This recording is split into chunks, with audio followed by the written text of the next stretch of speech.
Je suis dans le résumé de mes notes de cours, à la page résumé pour le chapitre 33, qui met en relation les variables potentielles électriques, énergie potentielle électrique, UE, la charge Q qu'on a déjà vue, et les principes de conservation qu'on avait vus dans le cours de mécanique. Okay. Pour ceux qui suivent le cours avec le livre de Séguin, on est à la section 2.3 de Séguin. Je vous invite à l'ouvrir à la page 559 et à regarder un peu l'aperçu. Vous allez voir qu'il n'y a aucune nouvelle formule. Tout comme dans mon résumé ici, qu'il n'y a aucune nouvelle formule, que ce sont tous des formules soit vues dans le cours de mécanique ou soit vues dans les chapitres précédents. Okay? C'est tout simplement de s'apercevoir que maintenant, avec la nouvelle énergie qu'on a, l'énergie potentielle électrique UE, qui est lié évidemment au potentiel électrique V, qui est une relation entre les deux, bien que je peux appliquer des principes qu'on avait déjà vus, principes de conservation de l'énergie. Je les ai répétés ici,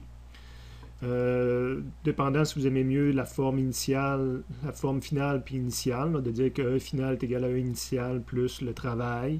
Je les ai développés, fait que nos problèmes de conservation d'énergie devraient commencer comme ça et se continuer comme ça si jamais c'est l'énergie entre deux particules chargées. Donc on avait une formule pour calculer le UE pour deux particules chargées. Il y a aussi une formule différente pour calculer le UE, c'est quand on nous donne le potentiel, une particule à quelque part dans un potentiel électrique. Donc je pourrais développer avec cette forme-là. Évidemment, si le V est donné par une particule, ben, je pourrais continuer à développer avec cette forme-là. Puis, étant donné que c'est par une particule, je retomberais l'équivalent de ce qu'on a en haut. Donc, c'est deux variantes là, de choses qu'on a déjà vues. Ceux qui sont comme moi et qui préfèrent la forme delta, ben, je peux faire un delta E est égal au travail, puis d'exprimer toutes mes choses sous forme de delta.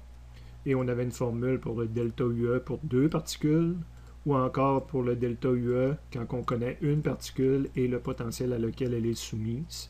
Évidemment, si ce potentiel-là, c'est le potentiel créé par une particule, ben, je vais retomber sur la forme que j'ai en haut.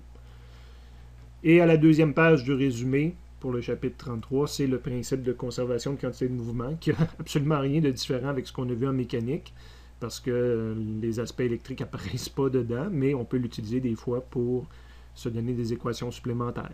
Donc, on va utiliser des choses déjà connues dans le domaine électrique maintenant.